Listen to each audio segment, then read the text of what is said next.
we're all a part of it. We're all still plugged in a way. We're all still plugged in. You guys are squads, so you might already be hip. Y'all might already be hip hip hooray to the game. But just in case you need a reminder, or in case you haven't made the plug yet, are we recording? In case you haven't made the plug yet, this is how it is. This is how it goes. Agent Smith, shout out Smith. He's doing his thing. Got the cool glasses. He's like, I'll be right there. I don't know why Smith has the Rocky theme song. I'll be right there. I'll be right there. As he needs the human that's just going about their day, shopping, driving, gets cut off in traffic, cut somebody off in traffic. They're just doing their thing. And then they start tweaking out, and then Smith takes over. And we talk about NPCs. It's kind of set. The NPC is the person that Smith can take over. The people. Remember when Neo wakes up inside the little dome, little egg, and pulls the thing out of his mouth, pulls it, spits it out, literally unplugs, all the plugs come out of him.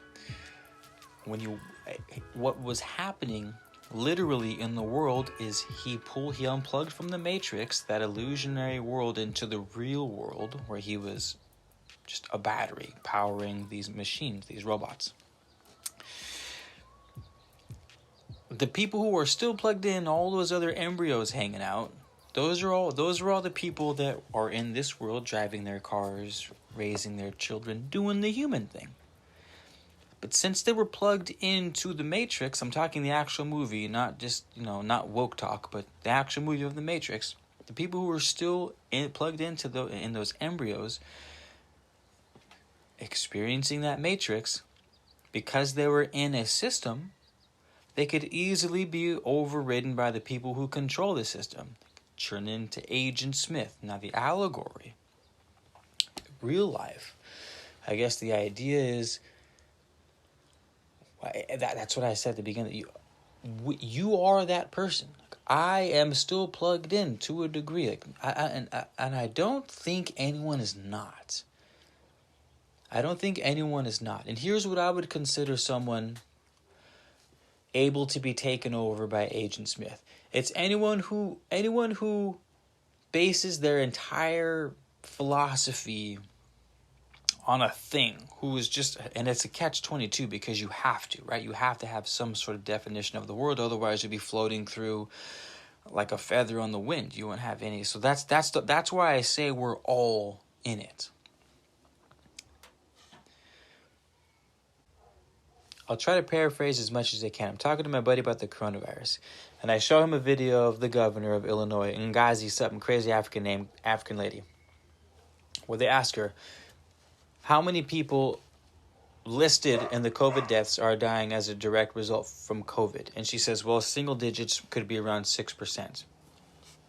Meaning, I saw the report the other day, 500,000 people dead from coronavirus.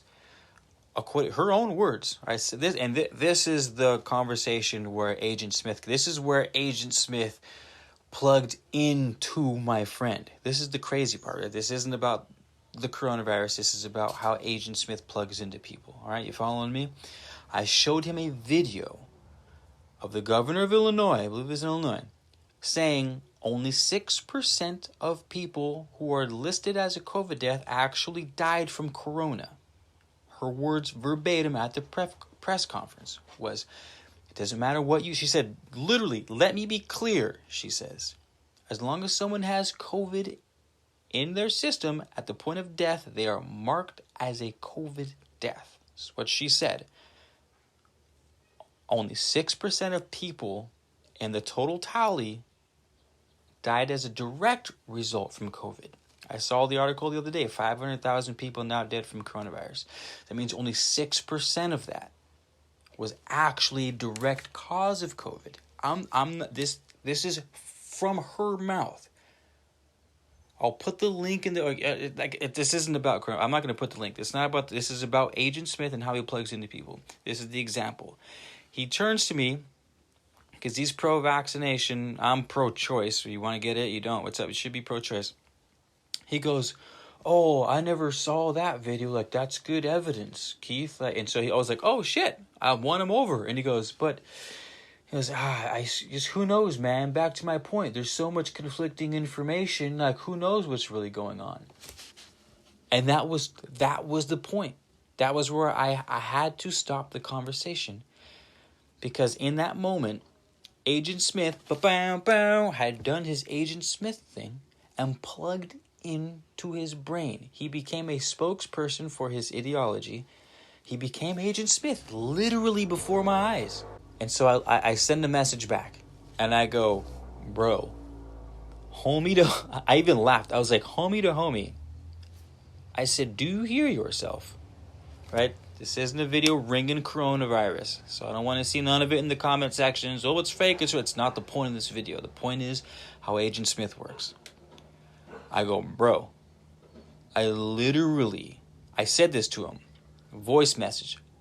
I said, "Hey, I just sent you a video of the governor of Illinois out of the mouth of the beast herself saying that only 6% of COVID cases are a direct result.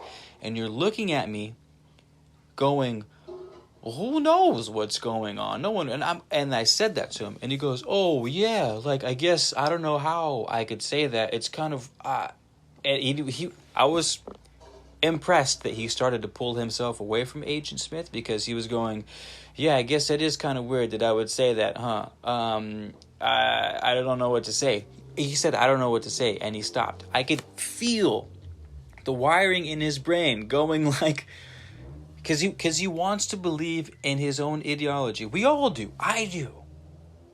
I'm the first person to not roll over when I know I'm wrong. Like, I get it. That's why I can see it so well with other people. I'm going, "Oh, I see myself in you." And so I'm seeing it. I'm hearing it. Because he's telling me. He's going, "Oh, I don't know what to say." Like, "Oh," and then he just stopped the voice note. It cut out. And so I go, great. Okay, so that was sort of a moment of Agent Smith plugging into someone and then the person being able to unplug from it. At the end of the conversation, it turned out that he still tried to plead his case and and sort of make a reasonable argument for his side. And I didn't even continue the conversation at that point because I didn't need to. Like, what else could be said? Point being, if you hold on to your ideology, you guys, you become susceptible to Agent Smith. Whether you're a profound teacher in hermetics, me, your favorite YouTuber who Young Pharaoh. I've been listening to a lot of him lately. That dude slates. Like, whether you're Young Pharaoh, whether you're fucking Ralph Smart, like anyone can be susceptible to over-investing in their own ideology. I mean, we're fucking a few decades old in a universe infinitely old, and we're trying to use our conscious minds to figure things out. Like, get the fuck out of here. You're not. There's no way you can actually believe that you know everything and you have all the answers to. And I don't care who the fuck I don't care who you're channeling. Get the fuck out of here. You know what I mean? And it's I don't really know a way around that. That's why I said, like, because we need to anchor ourselves in some sort of belief so that we're not super wishy-washy and passive, and like then you become, you have no boundaries, and you're unreliable, and you don't stick to your word because you're always sort of going with the flow. When the flow changes and you change, and like it's unbalanced. So we need an anchor in something. We need a sort of ideology. So I guess the question is, what ideology is that? If the video cuts out, my bad. It's flashing red.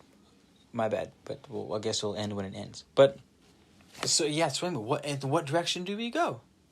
Maybe that's the age-old question. How do we believe in something passionately enough to be able to persuade others with our ideas, but not become a slave to those ideas, susceptible to turning into Agent Smith, because someone could present you with some information, and you'll say some dumbass shit like the dude that was trying to tell me, like, that's just what I mean.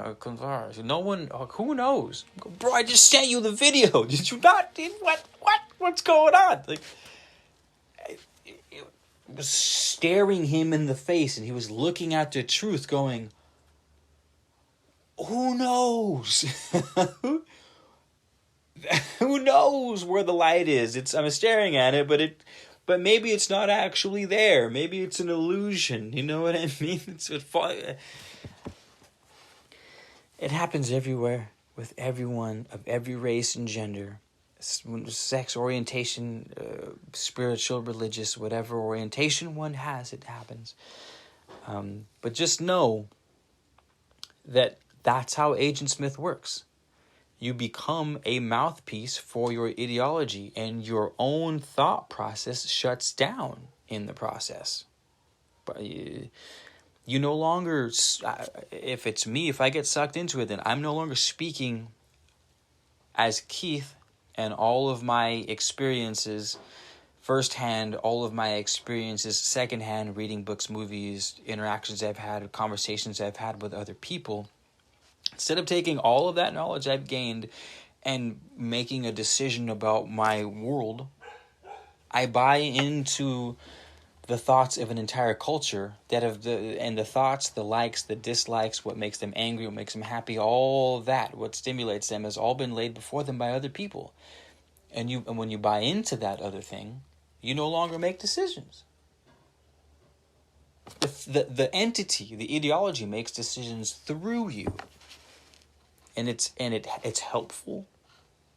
It's helpful if you put in your due diligence into what ideology you're buying into. Like, for sake of ease, you read a book because you trust that the person who wrote the book has done their homework and is presenting you with valuable information that took them, say, 50 years to learn, and now you've learned it in a few weeks, or at least some of it in a few weeks. So, like, yeah, it's good to buy to invest in other ideologies, but like it's discernment. What are you buying into? Why are you buying into it? Have you revisited the ideas of the philosophies that you've taken on? Do they still apply to you? Do they apply to a modern world? Or do they apply to an ancient world? Or maybe they apply to a future world, but right now you have to sort of utilize what's at hand to sort of get the things that you want. Have this conversation a lot with like how to move forward with like the hippie world. I used to be super into living off grid and walking around barefoot and living off the earth and that sort of thing. But as I got older, I was like, that's actually not very fun. I don't want to live in a fucking teepee. If I break my arm, I want to be able to drive to the hospital and get my arm set and not bleed out in the middle of the woods. Like, I love technology. I love the advancement of the human race. I love that we can put a spaceship on Mars. Like, I don't necessarily want to live in a hut in the middle of a field. You know what I mean? So it's like, my ideas changed on what would bring me happiness, or my ideas changed on what's better for the world as a whole, or it's like, I used to be super anti-money, and it's like, maybe I can be anti-money in a future world where the currency makes more sense, but right now, if I gotta make the dollar bill to build the pyramid that I want to build, I'm gonna need to get the dollar bill. When the dogs go crazy, it's a message that the video's over, so we're gonna run with it. Thank you guys for being here. If you're new to the channel, subscribe, leave a comment, introduce yourselves. I should usually do this at the beginning of the video, but I always fail. So if you're still here and you want to help me, share the video, and maybe that's how I can get people to subscribe. And here, thanks for being here, you guys. I appreciate your help. Let me smile for the thumbnail. Let me look seriously in maybe happy. I'm going to try to look real cool. Like, don't judge me. Like, we're going to go with that right there. All right? All right, peace out, you guys. I'll see you in the next video. Thanks for being here. Thanks for supporting. Thanks for your attention and all of that. I appreciate you guys. I'll see you soon. Peace out.